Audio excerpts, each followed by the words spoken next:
This episode is brought to you by Amazon Prime. There's nothing sweeter than baking cookies during the holidays. With Prime, I get all my ingredients delivered right to my door, fast and free, no last-minute store trips needed. And of course, I blast my favorite holiday playlist on Amazon Music. It's the ultimate soundtrack for creating unforgettable memories. From streaming to shopping, it's on Prime. Visit Amazon.com/Prime to get more out of whatever you're into.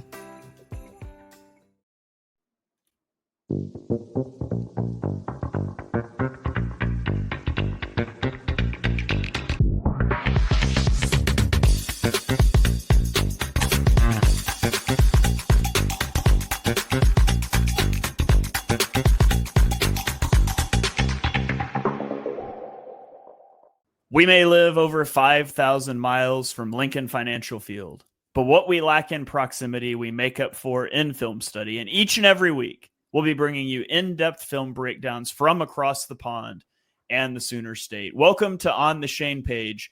I'm your host, Shane Haff. You can follow me on Twitter at ShaneHaffNFL. And I'm joined by BGN's own film guru, Jonny Page. Give him a follow on Twitter at JohnnyPage9. Jonny, how are you doing this evening? Good evening. It is the 9 straight games the Eagles win and everyone is angry episode. My personal favourite. Did they win the? They didn't win the East this week, did they either? Because I'm making it up, aren't they? Because is it win the East? Do they have to win like 1 or 2 more? I think I know they clinched the playoffs. That was it. They clinched the playoffs. As I'm saying it, I was like, they can't have won the East because Washington's near them. So yeah, the good old 9 straight wins, clinched the playoffs, and Philadelphia Twitter is burning down. Love it. Yeah, what a weird week. I went to bed last night and in the Patreon Discord. When I woke up, I just got, when Jonny sees this, the BG news. And I was like, what BG news? Like he's coming back. He's made it. Oh no. And no. Yeah, it turns out that he decided to just say that AJ Brown and Jalen Hurts hate each other. But yeah, there we go. Yeah, from what I can see, we won't talk about it on the show, but I didn't think the comments were as bad as I read. It hasn't seemed to have that much traction today, but I'm sure it will be mentioned a lot in the week ahead. So there we go. Yeah, we are doing a Tuesday episode of the podcast because Jonny made us move it up a day. And My fault. All I can say is Jonny and I used to be friends before this, but there's some stuff that got in the way that we're going to have to work through now. If it makes you feel better, it has increased my workload by an insane amount these past 2 days. And I'm doing it again next week. Scheduling. Christmas is hectic around this time of year. So I'm out tomorrow night and I'm out next Wednesday night. So we're bringing the pod forward a day. And I can't say I'm too impressed with myself either because this has been a rough 2 days. It's 8 o'clock over in the UK. We'll finish this probably gone 9, and then I've still got to write an offensive and defensive article for BGN. So, there we go. If it makes you feel any better, Shane, I am not best pleased about it either. But we shall still get to it. Yeah, like Jonny mentioned, next week we will be on Tuesday as well. And then the following week is the week of Christmas, and that's just going to be a disaster all the way around. I'm not sure that I will be able to record, period, because I'll be traveling Tuesday through Thursday. So Jonny may be solo for that week. I also may not get a past game review out for that week. So it's great stuff. Thank you for joining our Patreon. We're not going to have any content for you, but we're going to try something a little different for this episode because we had a day less of prep time. And you guys let us know in the Discord or in comments on Patreon if you're not in the Discord what you think of the show. If you've got suggestions of tweaks for next week, because we're certainly open to that. We definitely don't feel we've both watched all of the film and we can talk about it. Just structurally, we might not be quite as prepared this week. So we're going to see how it goes. And you guys feel free to give us feedback as we go along. But on the Patreon player spotlight polls, Jalen Hurts and AJ Brown were the 2 guys that shockingly were chosen. And we kind of feel like everybody just wants to talk about the pass game this week. I don't think anybody cares about the run game. I don't think anybody cares about the defense too much. And our general rule on the podcast is whichever side of the ball we start with will take almost an hour, and we're going to rush through the second half. So we're going to start offense. We are abandoning the 3-point structure for offense this week. And we're just going to kind of go through Jonny's thread and talk about what we're seeing on these plays. So you can go to Jonny's film thread. We will call out the numbers as we go for those of you that are just listening on podcasting platforms. And we're going to see how this goes. So Jonny, this feels like we've scripted this about as well as the Eagles script through opening drives. We have no idea what's going on. Yeah. Let's just dive in. Where shall we start? Hopefully we're better than the Eagles out of structure, because they suck out of structure. So we're out of structure now, Shane. So it could all go horribly wrong. Yeah, basically we had lots of chats. I say lots of chat. We had a few messages off air today. Like, everyone wants to talk about pass game, but I don't want to talk about pass game, to be honest. So like I discussed doing like different things, the week critique Hurts. And basically I feel like everyone wants to know, what the hell is the problem with the pass game? Is it design, Hurts, receivers, O-line, like big picture faults? We're going to just go through like multiple passing plays. We'll just give our take.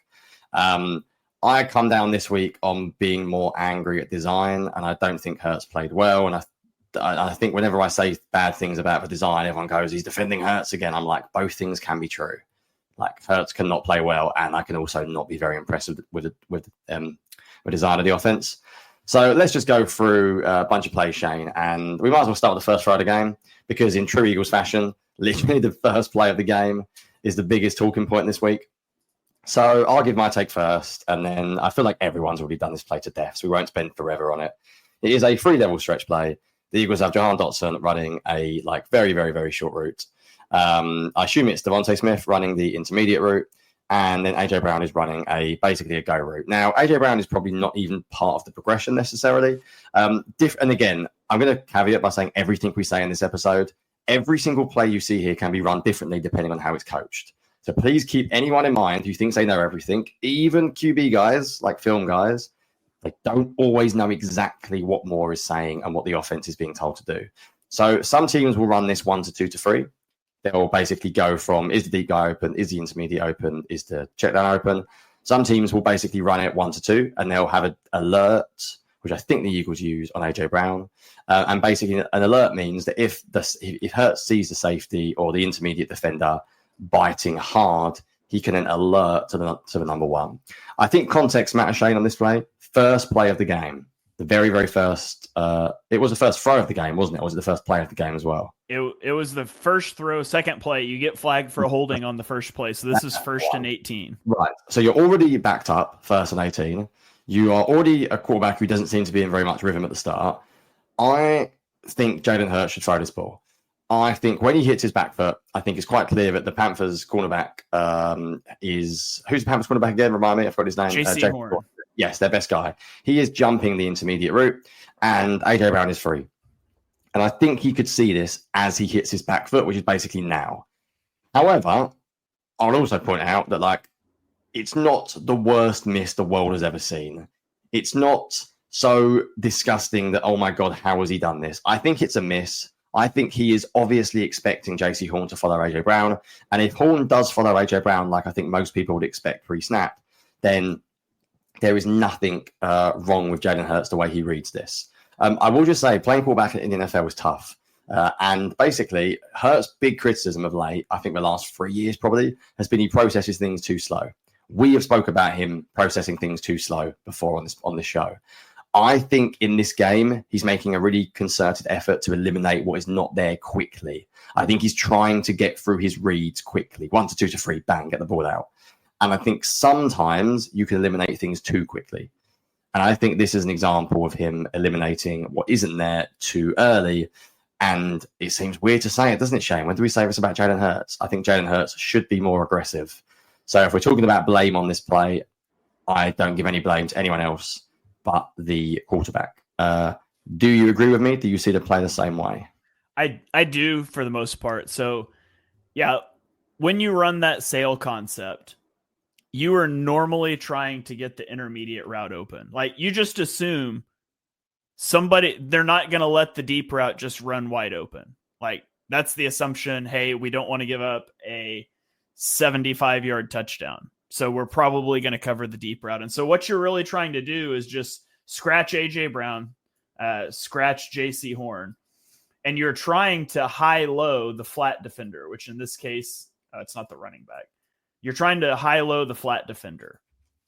My problem is, So if AJ Brown, if you just assume he's going to be covered, then hit your back foot and get this ball out to Jahan Dotson like now, because the flat defender bailed out.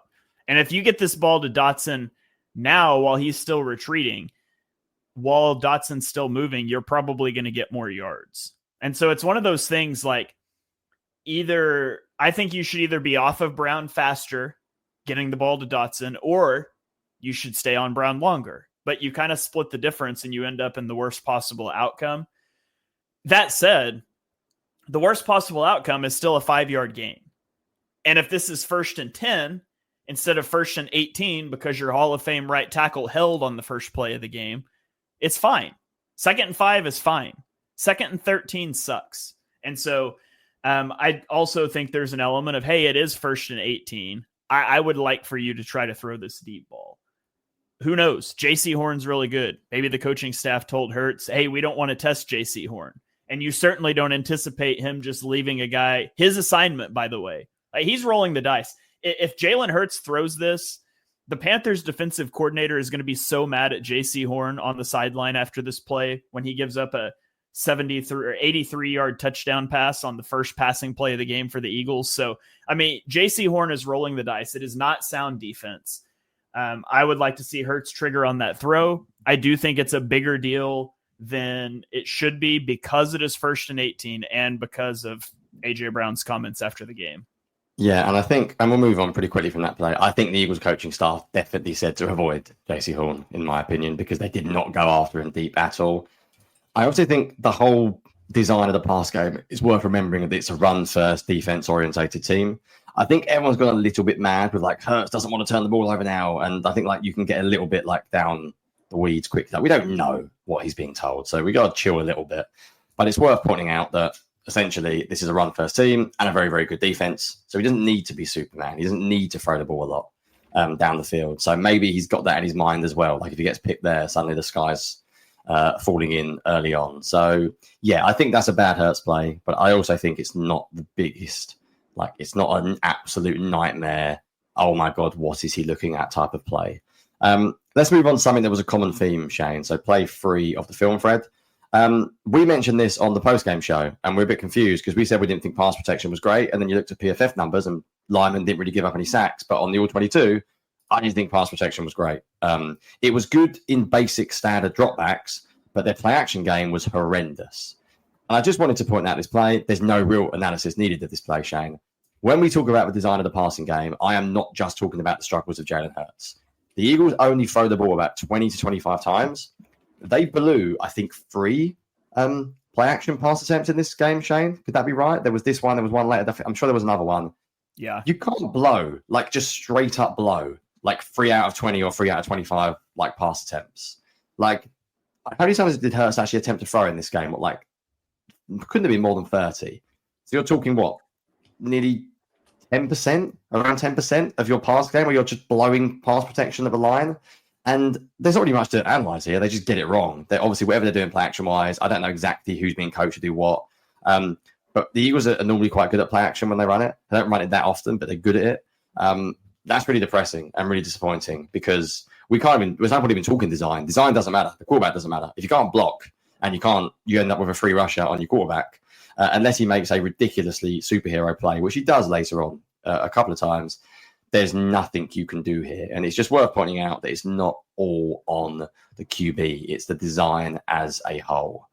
Talk us through the concept and why it would have actually worked and how it's a really good design by Kellen Moore, ironically. Yeah, I mean, you're trying to play action and throw the dig route to A.J. Brown. You manipulate the linebackers up to the line of scrimmage. It opens the throwing window. It works to perfection, except the Eagles just don't block anybody. Like A.J. Brown is wide open. And I mean, at the point he makes his break, Hurts is already almost on the ground. So I felt like watching live, the offensive line was really bad. I was shocked that the charting numbers showed that they were pretty good. And watching the film, I think they were pretty good, except when they weren't. But the plays where they weren't, that's like great analysis. I think they were good, except for when they weren't. But when Hurts was sacked, or when Hurts was pressured. It was an immediate, like, we didn't even block this guy, and we should have. Yes. Not like it was a great scheme that got a free runner by the defense. It was, we just didn't block this guy for some reason. And it was immediate, and it was obvious. And outside of like a handful of plays, the offensive line did play really good. But you can't have those handful of plays. Like, the offensive line is the strength of the offense they're supposed to be, and that can't happen. And also, Shane, like, the entire offense, if it's going to be run first, you can't take negative plays. Like, you got to stay on track. They're absolute killers. They put you in like first and 18, second and 20. You can't be a run first team in that situation.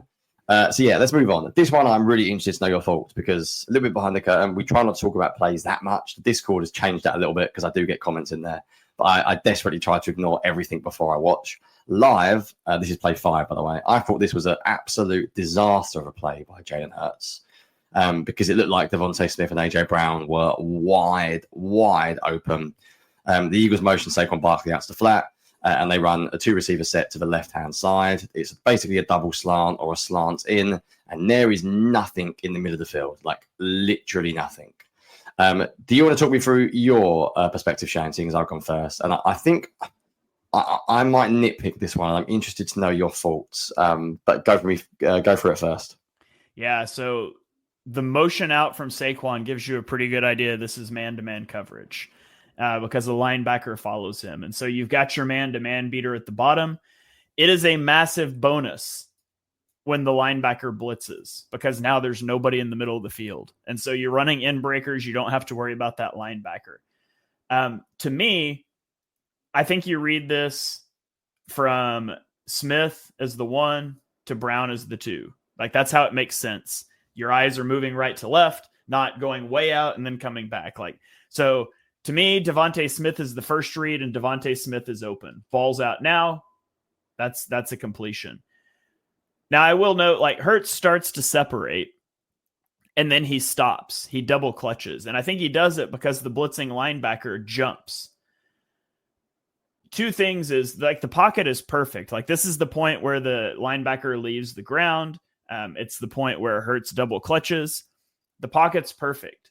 Like, this is a short throw. There's nobody in the middle of the field. I still think you can stay there and you can get that ball out. I mean, and again, Jalen Hurts is not Patrick Mahomes. How many times do you see Patrick Mahomes or Josh Allen change the throwing angle, change the arm slot? It's not a long throw. You can throw that, kind of drop the arm slot, get it around the guy as he's coming back down. You don't even have to set your feet. It's not a long throw.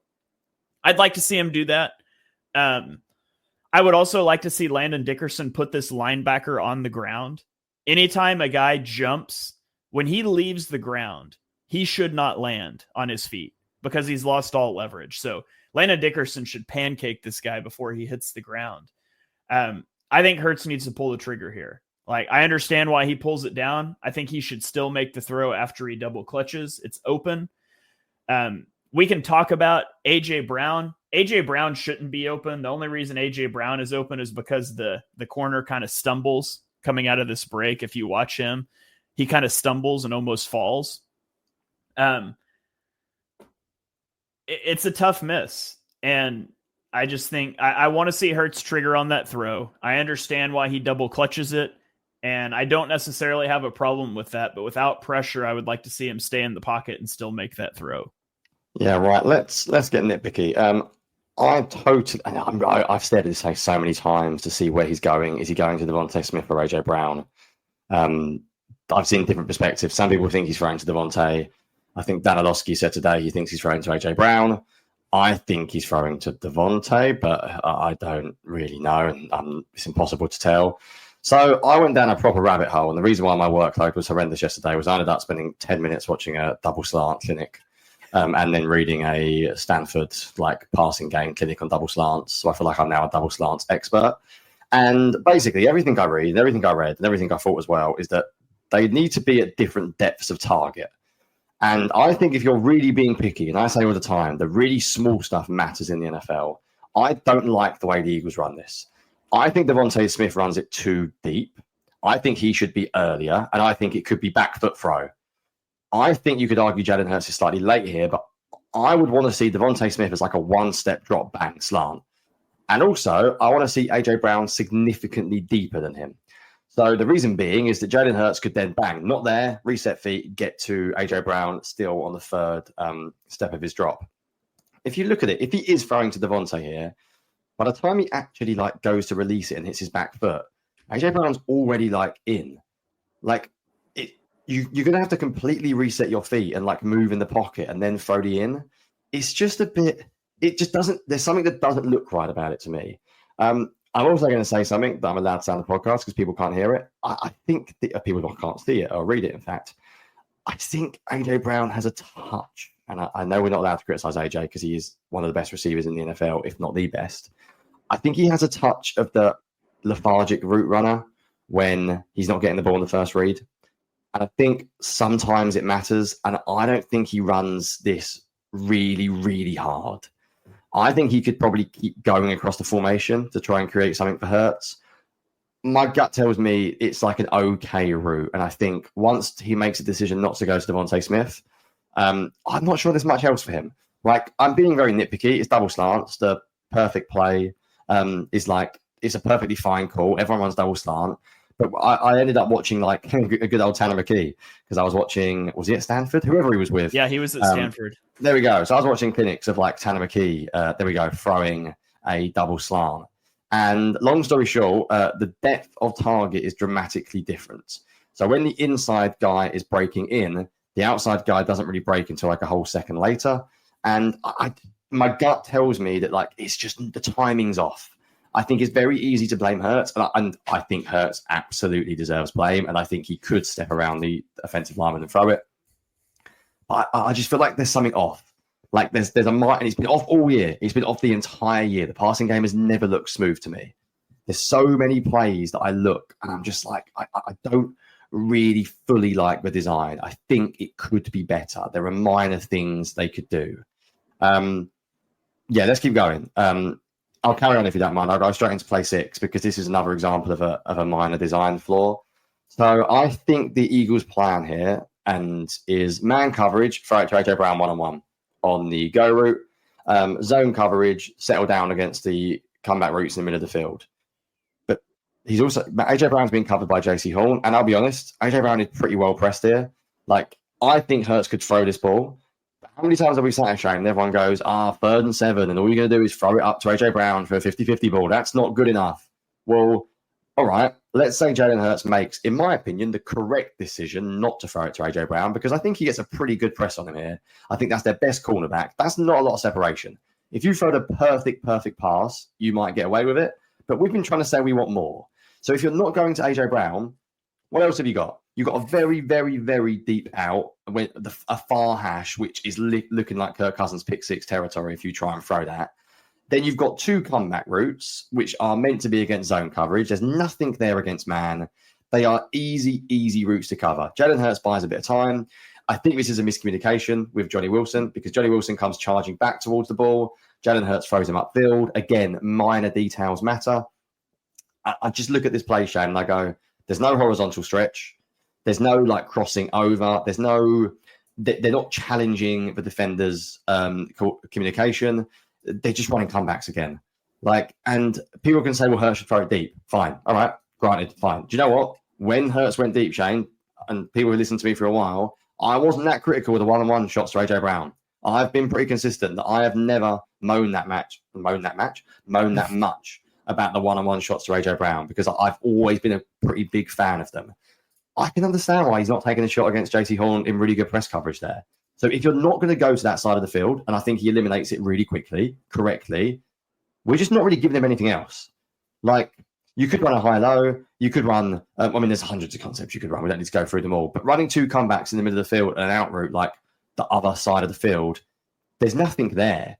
So in terms of blame, I think this one's more on the design than on the performance of the quarterback. And this is 3rd and 7. You don't get many third downs in the game. The Eagles, the way they play, don't get many third and longs. You only really need to prep, 7 to 10 plays for this kind of situation, and that's the one you're calling?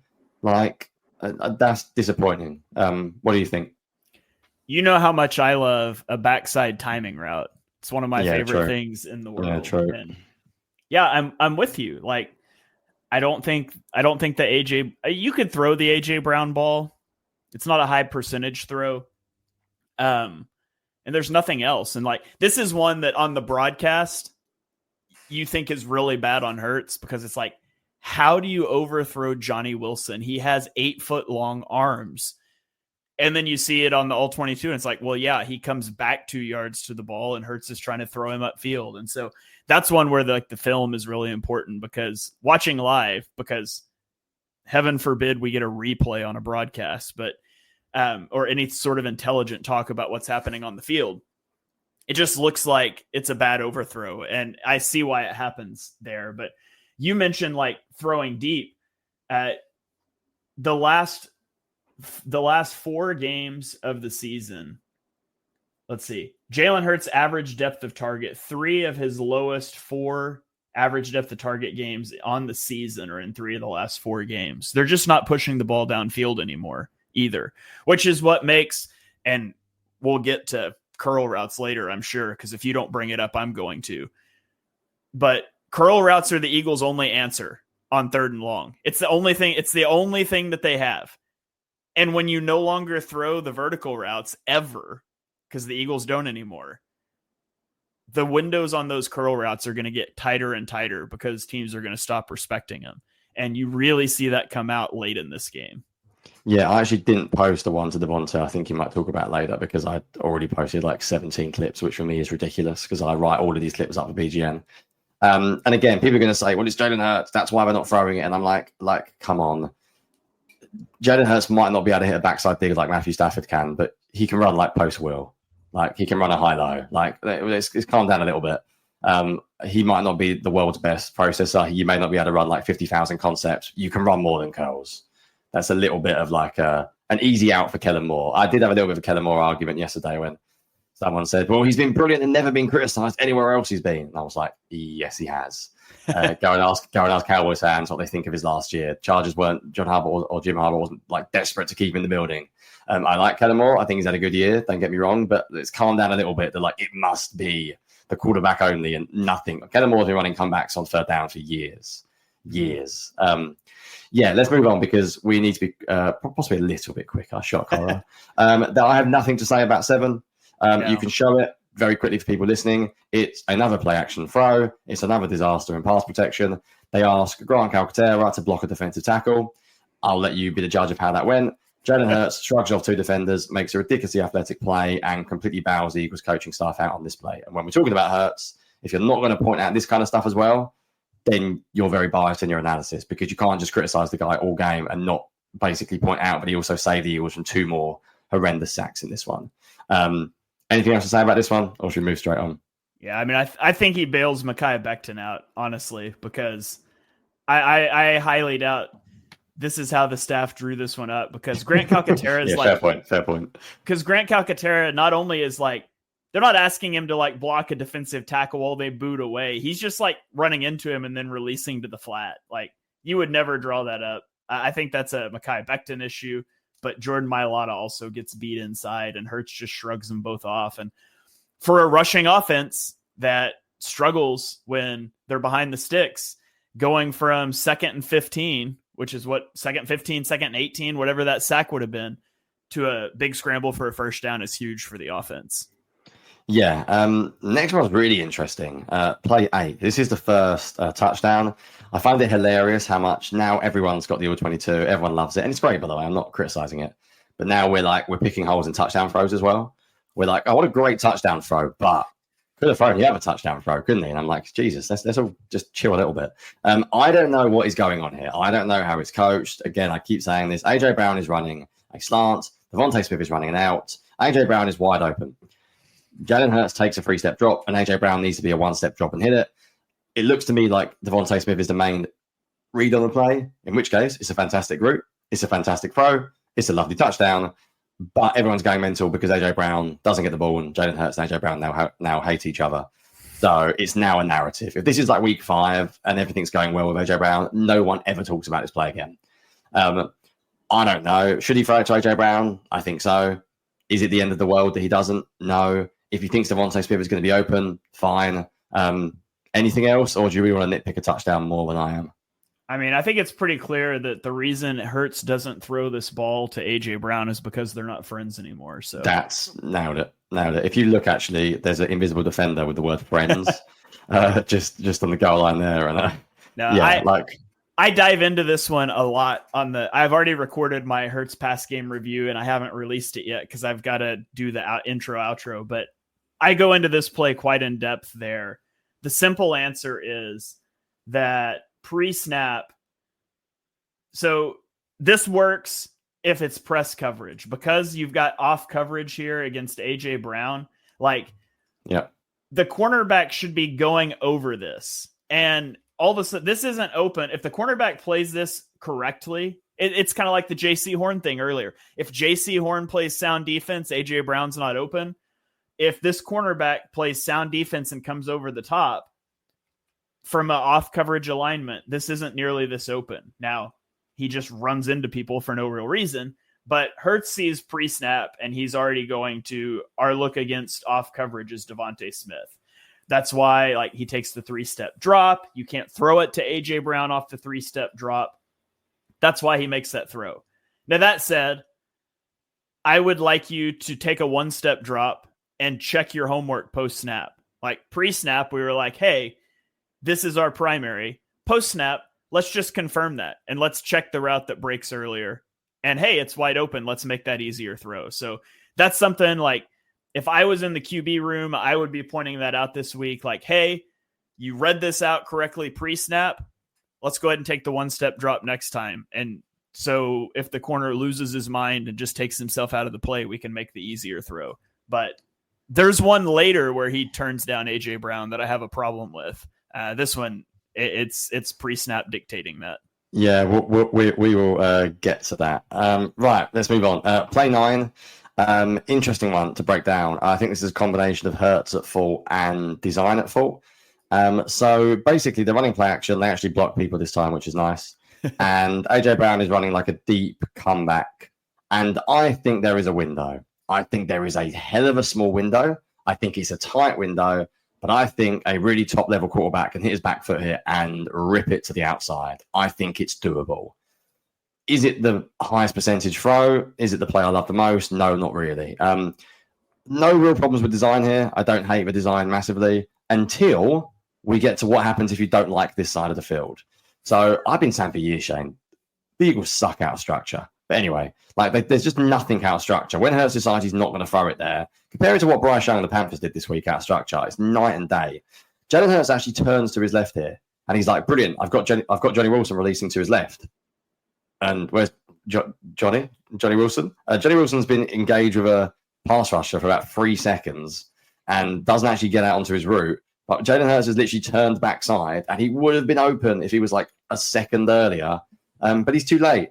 And he's too late because the Eagles leave a tight end and a wide receiver to block an edge defender on a 5-man rush. Why? The Eagles' offensive line is good enough to go 5-on-5. Go 5-on-5 and use a tight end if you want to go 6-on-5. You don't need a wide receiver and a tight end to combo block an edge on a 5-man pressure. Just get your offensive line to do it.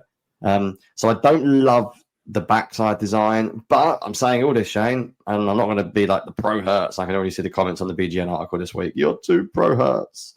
I think you should rip it. I think it's a very tight window, but I think if you throw out of anticipation, you throw it in the corner, you hit your back foot and you let it rip, you can do it. And I think it does go back to the film and the thread throughout the entire game that Hurts is probably turning down these tight window throws more than he ever has, which is ironic because I've always said, Shane, I want an aggressive quarterback. I've rarely criticized Hurts for being over-aggressive. People that listened for a while know that. So I'm being consistent in my analysis. I think he should rip this. Yeah, I think you throw this to AJ Brown. Personally, I would like you to throw it. I think this is being a little too cautious and not wanting to turn the ball over. And, Jalen Hurts hasn't had a turnover-worthy play in, 5 weeks? He hasn't had a big-time throw in 4 weeks. Those are PFF numbers. I generally don't like their grades, but I like their stats, and I think that's worth mentioning. And this ball, you could throw that, but I do have an issue with the design too, because you mentioned what's there if you don't like this side of the field. What's here if you don't like this route? If you don't like this out route to AJ Brown, you know what route Devontae Smith runs? A timing route. No. And I just love timing routes that aren't primaries because, tons of quarterbacks, and certainly Jalen Hurts can come to a secondary timing route and get it off. Like Devontae Smith's open if he's the primary, but he's not. And Hurts is not going to get to this. And even if you were going to do this, like they're breaking at the same depth. How do you move from one route that breaks at whatever this is, 15 yards to a second route that breaks at 15 yards? Yeah. Same as the slant. Yeah. It's almost like you've got to pick one or the other, and there's not a progression you can go through. Yeah, I agree. And so if that's what we're going to do, just run Devontae Smith on a different route. Like post corner, like just set him deep. Yeah, go for it. Yeah, run him on a post. Crossing, whatever. Have Johnny Wilson run a drag and bring your running back to like sit over the ball. Like there's things you could do to give yourself options. I hate the options on this play. Yeah, you could run mesh, AJ Brown, and then run mesh underneath with Saquon and Devontae Smith running. There's loads you can do. Yeah. So we agree. He should throw it, but the design's not great either. So if you're keeping track at home, Hurts wasn't great. Design is meh, and the offensive line had like 3 bad busts on play action. So again, it's not one guy, but it's very, very fair to point out the passing game isn't good enough. Speaking of which, let's go through another design. Play 10. This is a mesh call. I don't know about you, but it seems like they run mesh horribly here because the wide receiver, and I think it's a tight end, they're like 3 yards apart on the whatever you call it, like the mesh point, as they would say, but it could be sort of designed to do that potentially. There are 2 things I hate about this. I like mesh a lot against man coverage, but it's a terrible play against zone, and Kurt Warner always calls out this when it comes to mesh. So you need a second answer if it's zone. So the mesh is Calcaterra and Devontae Smith. They're like 5 yards apart. I don't even really know what's happening here on the timing. But either way, anyway, it's not open. They pick this up easily. So then we go, right, AJ Brown. This is one of the stupidest routes I've ever seen. And it's not AJ's fault. AJ Brown he's like 2 yards inside of the cornerback. Now, the Eagles have run this play so much the last few weeks, Shane, where they motion AJ Brown inside and then he runs outside, like a fake crossing route. I'm convinced the Panthers DB is like, yeah, you're coming outside. Like, just pause it here for us when he gets here, if you're watching live there. Run that across the field, my friend. The guy covering you is 4 yards outside you. So when you're designing the play, when you're talking about every finer detail of every play, as I keep saying, the finer details matter. It's the minuscule things that make you a great offense. Give AJ Brown the option. If the cornerback is playing you outside, carry the receiver across, carry the route across the formation. As long as Hurts knows he can do it, then he can throw it to him. Hurts actually wants to throw it to AJ Brown, even though it doesn't go against the narrative of them not being friends anymore. He's looking in that direction, but he can't throw that. And AJ Brown can moan all he wants about target, Shane, but he wasn't open that much in this game, except for a couple of short routes where Hurts did ignore him. But down the field, he was covered pretty well. And then, what do we get to? What's the backside option, Shane? A very deep backside dig, which does eventually break open. But by the time it's really open, Jalen Hurts is under a little bit of pressure. So I don't blame him for not throwing this. And in all honesty, Shane, when has Jalen Hurts ever thrown that's like his fourth read. I'm not saying that Jalen Hurts doesn't have to be better. But we've also got to be a bit realistic about who we are. He's not Peyton Manning. He's not Matt Stafford. He's not Tom Brady. He's not going to read 1, 2, 3, 4 backside dig throw. And by the way, neither is a lot of quarterbacks in the NFL that are very, very good. You don't have to hit your backside dig. Not every quarterback has to do this. His mobility gives him other strengths. That means you should be able to simplify the passing game. To ask him to read mesh, no. AJ Brown, no. Get back to fourth read, backside dig. You're just asking. Basically, I think you're asking Jalen Hurts to do things that Jalen Hurts can't do.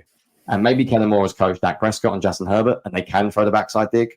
So, do you know what? You can say I'm being critical of Hurts, but at some point, you've got to know the QB you've got in front of you, and you've got to make adjustments to the QB. And if that means you can criticize Hurts for not being good enough, then be my guest. But I think there's a lot of quarterbacks in this league who can't make this play.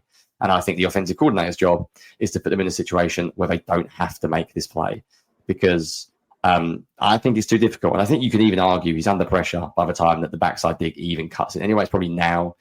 And he's still looking at AJ Brown. Again, I'm not going to kill Hurts for this one because I just don't think the design really sets him up for success. Yeah. What about you? The only thing I'll add on is as to what goes wrong with the mesh. this is the hole defender in the middle of the field. And I think the Panthers do a really good job. The hole defender just takes Devontae Smith. He sees what's happening. I would like for Grant Calcaterra to realize, like, this is a play to beat man coverage. And the man that's covering Devontae Smith is 6 yards upfield and behind him. I don't need to worry about him. So I would love to see Calcaterra either run at the hole defender to kind of pick him off, or I would love to see him just ignore picking Devontae Smith's guy and just continue to run the drag, because his guy is also upfield and way outside. And if you just watch, like, he breaks down at Devontae Smith's guy, but if he just keeps running, now granted it is JC Horn that's on him, but if he either screens off this guy or if he just keeps running and doesn't try to screen off a guy that's not in the play to begin with, I think either of those guys could have been open. So Panthers played it well. The Eagles concept, again, just kind of a whiff. Yep, and Panthers defensive and backfield played well. I thought all game. I thought the Panthers did well. We do have quite a few comments. What we'll do is we'll get through the remainder of the plays, guys, and then I think we'll pop back to them because we probably should be a little bit quicker, dare I say. Probably. Dare I say. But yeah, I think this is what I hope this is what people want. I think it needed to be a passing game week this week. Let's go to play 12. This is my least favorite design in the whole game. I hate this. And if you're going to criticize Hurts, then I'm going to criticize the play calling as well. The Eagles have been brilliant against the blitz this year. We've said it for so long, haven't we? The Eagles have been so good against the blitz. They weren't good to this game. Like, this is an obvious pressure look. The cornerback is flying pre-snap. And by the way, they blow protection once again. When a cornerback is flying downhill, Shane, where the hell is the hot offside adjustment for a receiver to run something short? Why are you running 3 verticals, basically? I know it comes open, but it's sort of not the point, because by the time it comes open, Jalen Hurts is on the floor. Like, there has to be an adjustment here. This is just literally like Johnny Wilson deep, AJ Brown deep, Devontae Smith deep, when the Panthers have got like 6 guys on the line of scrimmage. Like, I don't know. Pass protection, once again, really bad. Cam Jurgens passes it off to somebody who's not there. And this isn't play action. Well, it is, I guess, a tiny play action, but not really. Bad pass protection, bad design. Nothing Hurts can do. If I missed anything? I don't hate the design too much. It's just, I don't know what Cam Jurgens is doing. Although you don't hate the design, surely like the whole thing the Eagles have been good at this year is getting the ball that quick against the blitz. This feels very 2023. Like, they're sitting a cornerback. We can create a deep shot. I know that they haven't gone down the field enough, but do you not think that, I know you're showing the behind the angle, when the cornerback blitzes, surely Devontae Smith has got to then have like a side adjustment for that. Like, yeah, he's right in front of him. You could throw it to the guy. Just literally stand there and throw it. Like, we don't do any of that ever. Dare I say this is probably the only look the Eagles could actually throw a bubble screen against. And by the way, 2nd and 2 as well, right? So even if you pick up a yard or 2, fine. Yeah. Like, this can't happen on 2nd and 2. You can't go back to 3rd and long on this play. I agree with you. The design does come open if they could be better at pass protection. But, like, come on, it's 2nd and 2. Like, the reason I don't mind not having a side adjust there is you are max protecting against a 6-man pressure. So you're still, like we talked earlier, the Eagles offensive line should be good enough to man-on-man block.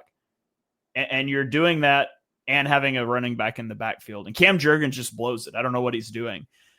So it's not probably the way that I would go attack this, but I understand why they do it. I don't have a problem with them wanting to push the ball downfield here, especially since we know we've got the bodies to block this up. I would put it more, I'd design it differently, but I would definitely put this on Cam Jurgens up front. I don't know what he's doing there. But even this, it's not a fault by Cam Jurgens, is it? It's like, it's not he doesn't get beat. It's an error. It's another error. It's a communication error. Like, we're in week 14, and every game this year, there's been errors. Like, guys running last week, we had guys running the wrong routes, and it's week 13 last week, and we have guys like running the same routes. Cam Jurgens does not get beat here. He's passing this off, and it's like, it's week 14, guys. And this is what I mean when I blame the entire organization, the entire Eagles passing game, coaching staff. There are too many errors for it to be week 14. Let's move on. This one's quite an interesting one. Play 13. It's 3rd and 10. The play after this, Jalen Hurts runs for 35 yards. Do I think he should check it down? Yes, I think he probably should, because I think the first 8 still get picks up. But you know what? Sometimes you can't moan too much when your quarterback makes a play like this on what do you call it? On third down. Yeah, I will just reply really quickly. I know we said we do comments in a second, but for those commenting like, I didn't realize the show was today. Yeah, that's my fault, Krabby and toilet paper. We do always record on a Wednesday, except for this week and next week, just because Christmas heck carnage. We'll try to do a better job of tweeting it out before the show airs as well. But yeah, Christmas period is a little bit nuts, so apologies if you're just joining us. But yeah, what do you think about this play? Should he check it down? Should he throw the deep post? I think he's under pressure before the deep post actually comes open. So once again, haven't got a huge issue here personally. Yeah, if the choice is between checking it down to Kenny Gainwell or running behind Kenny Gainwell as a lead blocker, I will take Hurts running the ball every time. So I liked him pulling the ball and running there. And I mean, Hurts was fantastic as a scrambler in this game. And this just felt like sequentially, this was like the epitome of the Eagles offense. They have like back to back to back really good run plays. And then they decide to dial up a shot on 2nd and 2 and take a sack. And then Hurts bails out a play on 3rd and 10 with a fantastic scramble. Yeah, and it wasn't the only time that he bowed out. Poor protection. Right, do you want to take play 14? Because I think you want to talk about more about this play. And then we've got a couple more to show after this before we touch on the defense very quickly, because we've got offense heavy this week. Yeah, talk to me about why you hate Jalen Hurts throwing touchdown, Shane. Yeah, absolutely.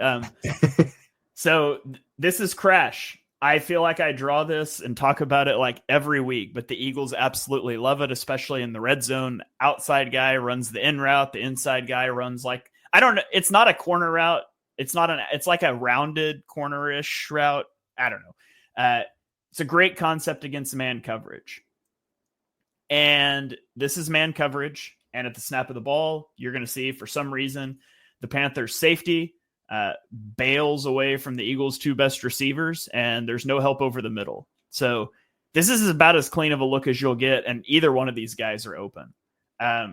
So at the top of the drop right here, like AJ Brown's open. Anytime you've got a guy running an in-breaking route with inside leverage and a guy running an out-breaking route with outside leverage and nobody to help in either spot, that's a great place to be in. Hurts turns it down.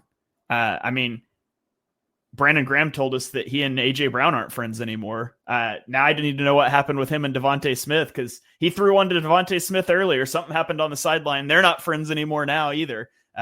Totally being facetious before you guys turn off the podcast. I don't know why he comes off of this. He should not come off of this. He should throw either one of these. I do appreciate the speed with which he comes off of it, though. I don't know why he doesn't like it, but for whatever reason, he doesn't like it. And I like that he does get to the backside of the play. He doesn't panic. You can see from the back view how quickly he snaps his head over. Well, the camera's kind of blocking it, but so here we go. He takes his drop. Back foot, we're already over. And we've seen Hurts try to run in situations like this, but he stays in the pocket and he hits the second reaction throw to Grant Calcaterra. So I love how poised he is in turning it down. I like how quickly he moves through it. I don't understand why he comes off of it. I think both the guys were open. And that's a concept they run a lot and they like a lot. So I'm not sure what he saw there, but anyways, that's my thoughts. What are your thoughts on this one? My thoughts are it's the best bad Jalen Hurts play ever. I think it's like an unbelievable play, and I'm so glad to see him go through 1 to 2 and get to 3 and throw to the tight end over the middle of the field. It's a kind of play that 2 years ago we'd be going, oh my God, he's getting it.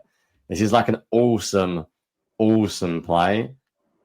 There's a big issue, though. He doesn't need to turn down 1 and 2. So I don't know, Shane. This is the one play when I'm like, yeah, I don't even know what he's seeing. If I'm being really generous, maybe he thinks they're going to banjo it and they're going to pass the receivers off, and that's why he does it. But I don't know, man. Like, can I also just say how much I love this route concept on the backside? Let's not talk about it. Let's not talk about backside comeback. Just look at the 3 of them. Like, just don't. But let's just, in a hypothetical world, everyone, let's imagine that that Devontae Smith and AJ Brown are covered. this is like the best play of Jalen Hurts this season. This is awesome. 1-2, bang, back foot, middle of the field. Like, this is awesome. The problem is 1 and 2 are wide open. So I don't know, man. I'm going to try not to be too negative when the Eagles score touchdowns. And that's my general philosophy.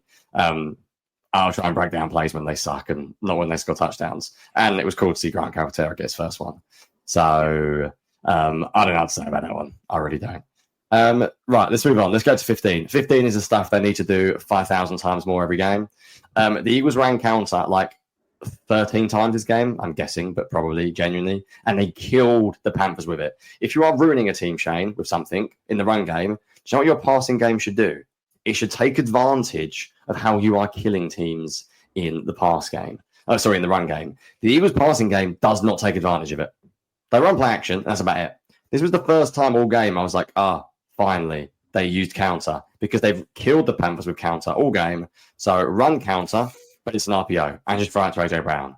Like, I don't know, man. Do it more. I know they do it again, like 2 plays later, and it doesn't work, which we'll come to. But they just need to do this stuff more. Like, I think they're scared of the like man downfield, illegible man downfield or whatever. But they've got to work on it. They've got to rep it. They've got to send the videos to the league office and make sure they know they're doing things legally, because they simply have to run more of this stuff. Because if they're not running more of this stuff, they are just not taking advantage of their success in the run game. Yeah, I agree. And if you let's play a game. If we're thinking about scripting opening drives, what are the Eagles best at? Give me some things that they are best at offensively. Yeah, running the ball, counter, quick slants, basically off the run game, RPOs when there's not a guy called downfield. If you're going to talk me about how to script, I would basically run the hell out of the ball. I would drag a safety down and then I'd throw it over their heads. Not hang. And basically every single time the Eagles run, like every time, I'm tagging a slant backside of it. And if I hate the look at the line of scrimmage in the run game, I'm just throwing the slant. Like literally every play.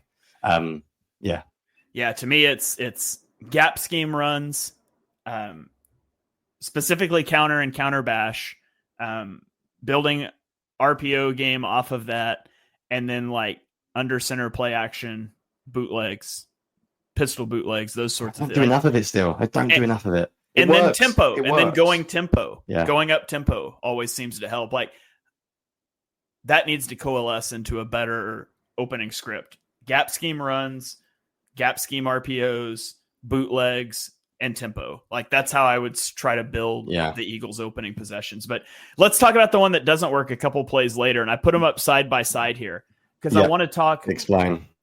So first of all, let's watch AJ Brown on the first one. Watch how he jogs off the line of scrimmage.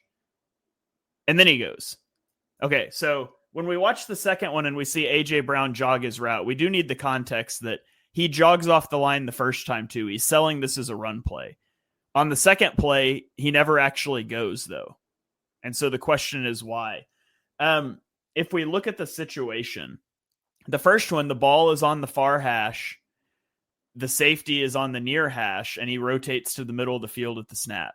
I think we're reading this linebacker, right? This linebacker takes a step in. We throw the slant behind him. On the second play, the ball is on the near hash. We're in a 6-man front, so we've only got one linebacker, and we've got a safety closer to the numbers. So there's a lot less space. I feel like the read on this play is the safety. The safety is the guy that can drive down and make a play on this. Now, I'm not sure how they're reading this. I'm not sure how they're teaching this. Maybe they're reading the defensive end. I don't think it makes sense to read the linebacker. I think the reason AJ Brown jogs this route is if you watch the safety doesn't bite on the play action. He's just here. I mean, he takes a step, but if you're throwing this slant now, like, I don't know. So I can understand AJ Brown needs to run his route. You need to run your route. You need to expect the ball, especially if like you are the only passing option on this play. If Hurts pulls it, he is throwing it to you. So you need to run your route. I kind of think Hurts should just hand this ball off. But I don't know how they're teaching this and reading this. To me, you would be reading that safety, and the safety would dictate this to be a handoff. But again, I don't know for sure. That's my issue. Is I don't know exactly what they're looking at. I think Hurts might worry about the edge defender standing in front of this. In all honesty, I think the problem here is that the Panthers defense has adjusted. I think a 6-man front is tough to run counter on. And I think that the edge defender and the safety are in a good position to stop the slants for AJ Brown. It certainly looks like he's reading the edge. Yeah, so I think the answer here is that Hurts maybe makes the incorrect call and he should just hand this ball off, in all honesty. But by the way, I think it gets blown up at the line of scrimmage anyway. I don't think either way there's a good answer on here. Right. I just don't think the play particularly works. And maybe it's an example of something working and then the Eagles not building off of it.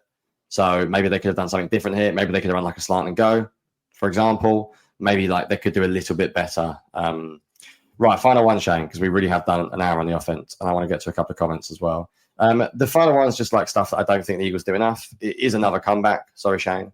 But it's a comeback to your primary read, and it's AJ Brown, and he's isolated. The Eagles didn't isolate AJ Brown enough in this game. I would be running deep slants, deep comebacks, go routes to AJ Brown all the time, isolated as the X receiver. And for all the talk about Jalen Hurts, can he throw it in time? Can he throw comeback routes? Like, I think he can. And I think you just need to make it easier on your quarterback. And that's my generic thing about the game. I don't think Hurts was good. I'm not going to sit here and defend him, but I don't think the offense does a good enough job making it easy on him. I just don't think the passing game worked in this one, in conclusion. And I think they've got to really, really self-scout what they've done this week. It feels like they will, but they're playing against a very good defense this weekend. So I don't think it's going to magically turn around everything like perfectly, because Mike Tomlin's an exceptionally good coach and the Steelers defense is always well coached. But the Eagles aren't winning a Super Bowl with this poor of a passing game, no matter how good the run game is. It does have to be a little bit better. Seeing as we have gone a long time, any final thoughts on the Eagles passing game? Yeah, that's a great throw to AJ Brown to pick up that first down on 3rd and 13. The problem is that they lose yardage on first down. And what is their answer on 2nd and 13? It's a curl route to Devontae Smith. Hurts is a smidge late. It's a really good play by the defender, but it's easy to sit on curl routes when that's your only answer on long situations. And so the Eagles come back on 3rd and 13, and they also run all curl routes to the sticks. Got to have something else. Like, that can't be the only answer, especially when you're not throwing the vertical ball anymore. So it feels like if the Eagles get into a 3rd and long, it will be curl routes to the sticks. Just sit on that, and you're going to be able to make a play. Should we do the blame game? Everyone say a blame game before we finish up? I'll start. I'd go like Hurts 50%. Design, I don't know, 25. Offensive line mistakes, 15. And what does that leave me with? 10 receivers. 10. Yeah, I still think the receivers aren't playing. I didn't think the receivers played out of this world in this game, in all honesty.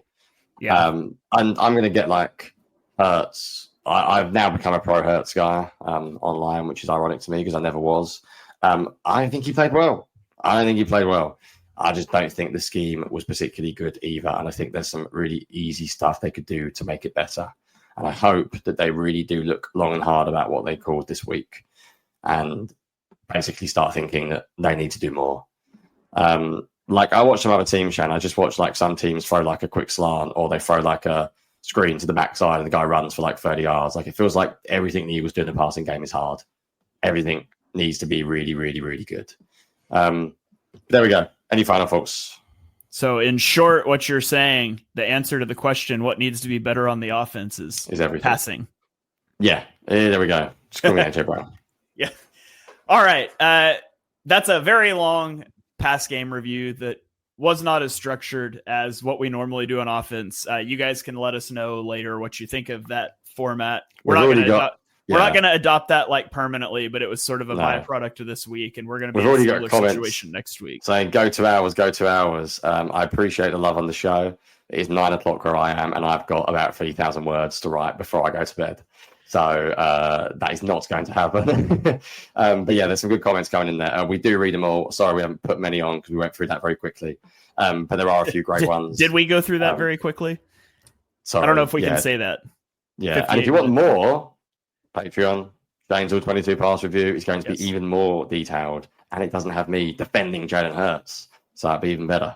It is recorded. It's 33 minutes of breaking it down. I have to do the intro and outro, and But yeah, unfortunately, we cannot go 2 hours because Jonny needs to sleep and my kids are going to be home from school in 30 minutes. Also, the reason why I can do this lovely job that I have, as well as my actual job, is because I write for BGN and I do need to get that article out.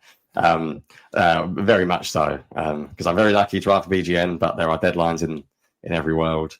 And that offensive line, I've already written by the way, if you want to know, if you want even more, guys, my offensive film review has not even finished yet, and I'm up to 2,200 words. So I reckon I could hit the 2,500 to 3K mark this week. So if you haven't got enough, check out that as well. Right, shall we do a quick fire 15 minutes defense stuff, Shane? Yes. I'm not going to go ages because, full disclosure, I watched the offense in way more depth than the defense this week.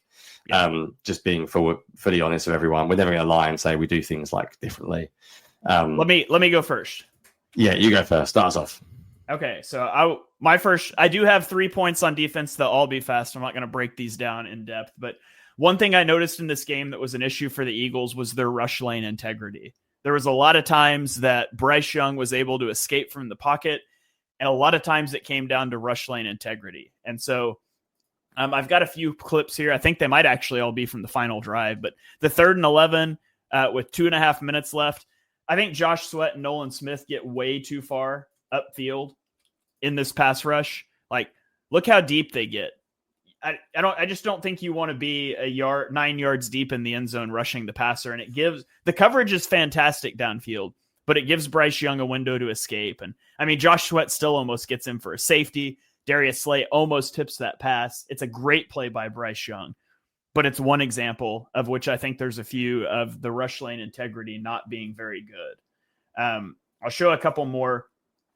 I can't even remember who I thought was at fault on this one, so I'll watch it and tell you as we see. But this is also the final drive, and it's Jalen Carter on this one, and it's less that he gets too far upfield, is that he slides, he falls down, and whenever you've got a guy that Jalex Hunt's going to drop into coverage, so Jalen Carter is now your edge defender, and when Jalen Carter rushes, God, the Panthers are so slow snapping the ball, but right here, he's getting too far upfield, and then he slides, and now you've got Bryce Young off and running, and Jalex Hunt makes a really good tackle in the open field, which is fortunate because it's man coverage behind. Like, this is a 15, 20-yard run if Jalex Hunt doesn't take Bryce Young down.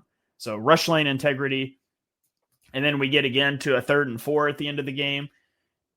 And again, this is just too easy. Like, Josh Sweat goes flying upfield, and look at this rush lane. It just can't be that easy to escape. Now, the pursuit's good. He ends up throwing it away, but I thought there were several times in this game. I could show some more where the rush lane integrity wasn't good, and Bryce Young made them pay. And so that's something that the Eagles did really well against Lamar Jackson a week ago. Didn't do it as well with Bryce Young this week. So hopefully we'll see that improve going forward. Yeah, I think it's because Bryce Young has never done that in his life. Like, what the hell was that? He was awesome. He was so good outside of structure. So good. Right, I would take my first point, which you've stolen my clip. I'm going to talk a little bit of Jalex Hunt.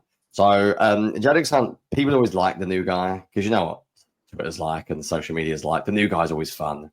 I struggle with Jalex Hunt as a pass rusher, and nothing I'm saying here is like critical of Jalex Hunt. He should never be playing this much this year. It's not a problem what he's doing out there. I just think that he could absolutely do a little bit more. Well, not do a little bit more even. Just the Eagles could do more. Like Bryce Huff should be playing basically. I'll show you a couple of plays. There's one that I just looked at him as a pass rusher, and I'm going to give him some positives as well. There was one play in particular. And now I'm obviously going to struggle to find it. It was film 3 on my defensive film thread, Shane, where you can just see that like the pass rushing skills are really struggling. Like, I think this rep could last like 10 seconds, and I think he struggled to get through. He did have one nice pass rush, I noticed, but I thought he was a little bit slow for line of scrimmage. I don't think he timed the snap particularly well. I think he's not entirely sure what to do with his hands. I think he just tries to go around the outside every play. It's a little bit Nolan Smith from last year. He doesn't look like a natural pass rusher there at all. But I will give him pop because in coverage, in open space, he is really, really athletic. So play 11 of my film thread, you have already showed it. But just to repeat it from a different perspective, you were talking about rush lanes. Bryce Young made Nakobe Dean look silly in one play in the open field. This is a ridiculously athletic play. There are not many edge defenders in the world who can make this play, and that's probably because there are not many edge defenders that look like that used to be safeties. Hunt, to be fair, that were former safeties. But do you know what? I've said this before. He does not need to be a great pass rusher to be a success. Because if you can drop into coverage and do this in a quarterback out in the open field, you're already going to get snaps in this defense. So obviously I want to see his pass rushing develop. I didn't think it was a great game overall. I think he's a little bit lightweight in the run game, but that stuff in space that he can do is really impressive. All right. There's somebody asked me on Twitter about Jalix Hunt, and I was like, I think there's some flashes. I think he needs to work on rushing the passer for sure. The plan's just not quite there yet. I think he's light in run defense, but the effort's always there. And with the effort and the athleticism, you can be a valuable player while you're developing along the way. And I don't think he would play at all. Like he'd play special teams probably, but I don't think he would play defensive snaps if Brandon Graham and Bryce Huff weren't injured, but he's getting those snaps and he's not being a liability. And I think that's a win for a late third round rookie that you were anticipating being a project probably for a multi-year arc. So yeah, the Eagles do miss, they do miss Huff, although he wasn't very good. They could really do with those third down pass rushing snaps, even if they're not getting anything on early downs right now. And they really can't afford another injury edge because, they are short. Right. Talk me through your second point, Shane. You can talk about the final drive. Yes, I'm going to save that for last, though. All right, go for it. Is this the DeJean point? Is this the Cooper? Yeah, let's talk Cooper DeJean. Cooper DeJean's been great. This was a rough game for Cooper DeJean, and I still think there's positives. And Adam Thielen is probably he's a tough matchup for Cooper DeJean because he's a really savvy route runner and he's physical. And I thought, he worked Cooper DeJean at times. I saw people said on Twitter that Cooper DeJean's kryptonite is white people, which I thought was a comment that made me laugh while I was afraid the Eagles were going to lose to the Panthers. But I'll show you a few plays here, things that I like. I love his pre-snap communication. He's so good at getting guys sorted out. He does not look like a rookie when he's handling motion and shifts. And you see him pushing Quinyon Mitchell out there, and then he plays good coverage behind. And you just don't see really coverage mix-ups with Cooper DeJean. But you do see him get beat. Here he gets beat on the out and up by Adam Thielen. And honestly, I think this is just a really good route. He does such a good job. He sells hard with his head looking back inside and beats him upfield. And one of the knocks on DeJean was his hip flexibility and things and why it might be problematic for him to play in the slot. And when you face a really savvy route runner like Adam Thielen, you can see where that comes to bear. I believe this is a fire zone blitz he gets beat on too, and he kind of just gets bodied at the top of the route. It's offensive pass interference, but that happens a dozen times a game and it never gets called. You should always commit offensive pass interference. And Thielen just kind of knocks him backwards and picks up the first down. And so Thielen had some really good reps in communication. I think this is one here. He's locking on to Thielen pre-snap. He's pointing that all out. I think he has pretty good coverage, right? That's the interception play, but the coverage was good by DeJean. And so Thielen didn't just cook him all day. He had good reps. I think this is the last one I put on here. Let me see what this one is. Oh yeah. Or he passes off these underneath routes and he's pointing it out the whole play. I just think his communication's so good. His tackling is generally good, although he struggled tackling at times this game. He was always going to have some trouble in the slot against certain matchups, specifically quicker guys, really savvy route runners. We were talking before the season, do you put him in the slot because he's going to help your run defense, even though he might have troubles there in coverage? And we haven't seen the troubles in coverage until this game. I think it's a good learning experience for him. Not concerned about him at all, but I thought it was worth pointing out the communication goods from him and that he did struggle overall in this game. Yeah, he struggled. He got beat. He got beat a few times. He held his own on some snaps, but Thielen's good, man. What a weird guy. He beat Slay a couple of times as well. There was a Zach Bourne sack that he was wide open against Slay and man coverage, and Slay doesn't get beat very often. Yeah. The savvy white vet receiver. He was really good. Speaking of CJ, GJ, I'll talk about him a little bit. We criticised him heavily, and oh my god, he flew away like an absolute. He flew around like a nutter in this game. Honestly, that hit when I think he might have knocked himself out for the second time was just like, what are you doing, my friend? Like, chill. But there were a couple of snaps I really liked. The second film play on my thread. This is I believe this is half quarter. So they're playing half field at the bottom and then quarter up top, which means he's a quarter safety, which means he has eyes on the slot receiver before making his way to the outside receiver. You can't play any better. He helps out with the inside receiver, then sees the throw going to the outside and just crushes the guy. Like, this is as hard as a legal hit as you will see. And I'm so glad I didn't flag it because it was perfectly legal. I actually saw on Panthers Twitter them moaning about Leggett dropping this. And I was like, Jesus Christ, lads. Like, have you played sports before? Like, you can have a little bit of a go at the guy. But, like, I would have been out for the game. Absolutely lit up. Like, give the guy a little bit of a break. You've already shown the interception, so to be honest, I don't need to show it too much, but I think he just reads it very, very well. And yeah, no major film on GJ this week. I just think it's a really good sign. I think McCollum really struggled on the rewatch. There was a snap in run defense, Shane, where he ran into his blocker rather than the running back. I don't know if you've seen it, but like it was like he was actively seeking the blocker out, and I was like, where are we going? And I think defensive, and I thought Maddox was pretty horrendous as a safety, by the way, but I'm not going to get into that this week either. The Eagles desperately are struggling for safeties at the moment, and credit to Gunnar Johnson for being able to play next to some pretty average backups this week. I still think he had a really good week.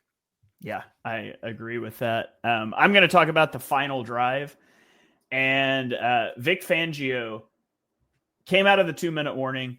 You know, it's frustrating as a fan when you're watching 3rd and 11, backed up to the goal line. We miss the safety and we give up a 30-yard completion. And the Panthers move the ball to midfield. And then it's the 2-minute warning. And some switch flipped in Vic Fangio's brain during the 2-minute warning. And he was like, you know what? I'm fed up with this and I'm done.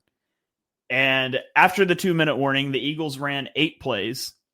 7 of the 8 plays were man coverage, and all 7 of them had a blitzing linebacker. In the rest of the game combined, there was only 13 man coverage calls, and a linebacker only rushed in 3 of them. So Vic Fangio was like, you know what? We're just going to blitz. And I love that mentality.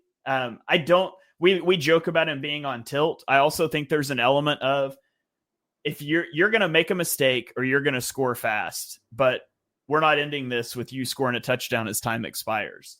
And so we can show a few plays here, and this cuts both ways, and I'll just run through a few and you can see. And he did a lot of different stuff. Like sometimes he blitzed a linebacker and he dropped out both edge rushers. So he actually had like 2 hole defenders, which is what he does on this play. And this is the one where Jalix Hunt makes the tackle. Some plays he went cover 0. And when he goes cover 0, Darius Slay gets beat, and Xavier Leggett just drops the game-winning touchdown.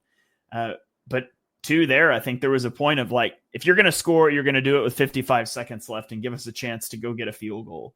But the last play of the game, this is such an incredible play in coverage by Darius Slay, who the play before, Darius Slay gets burned, and he should give up the game-winning touchdown.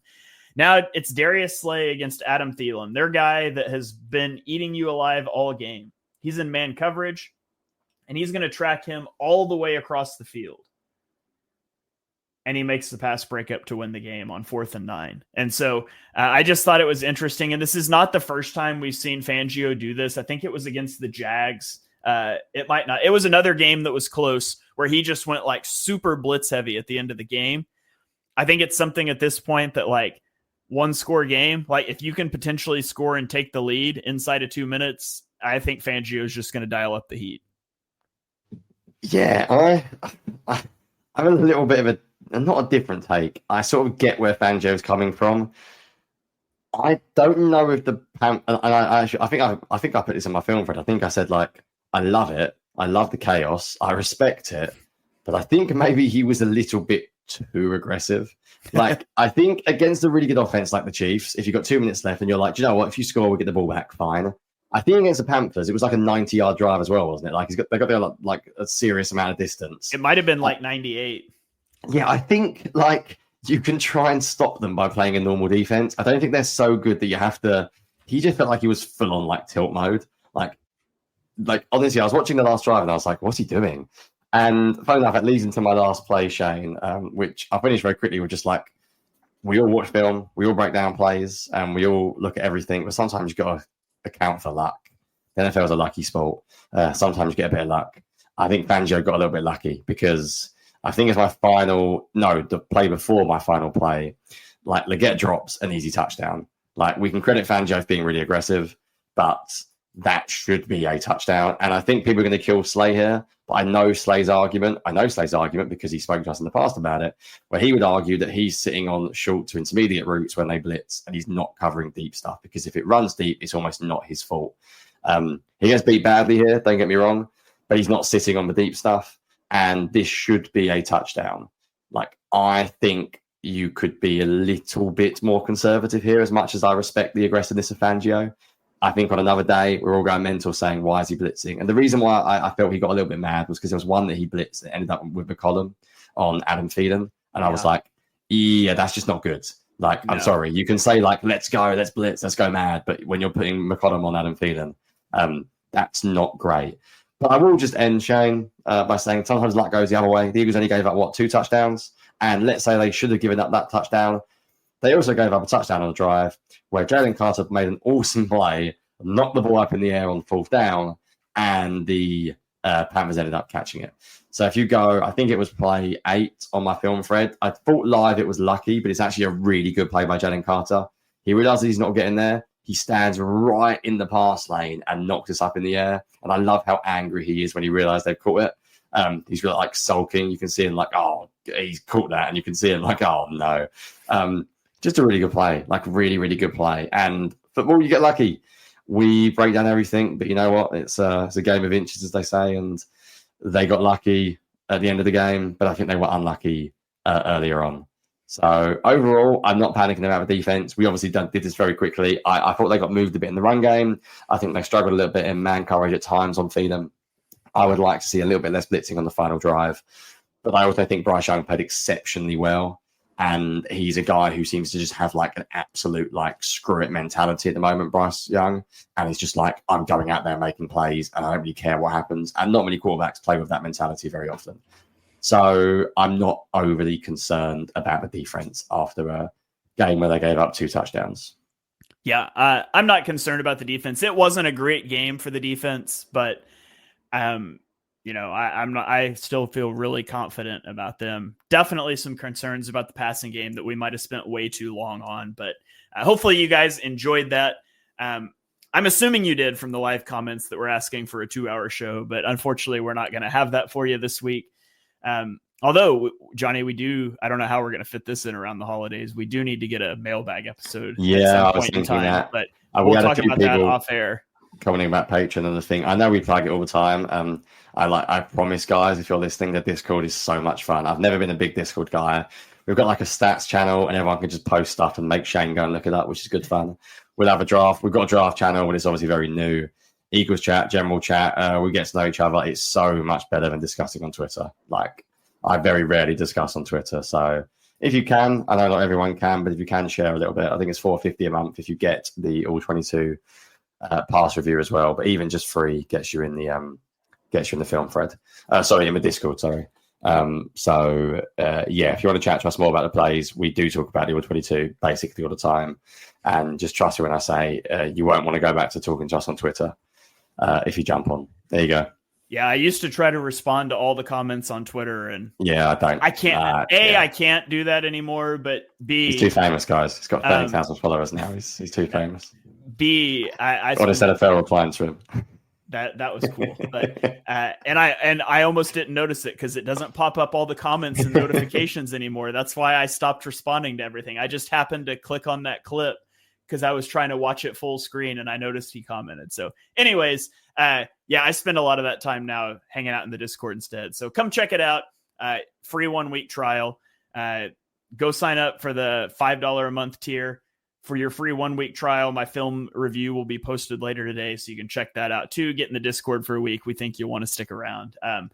And if not, that's totally fine. We appreciate everybody tuning in and supporting here.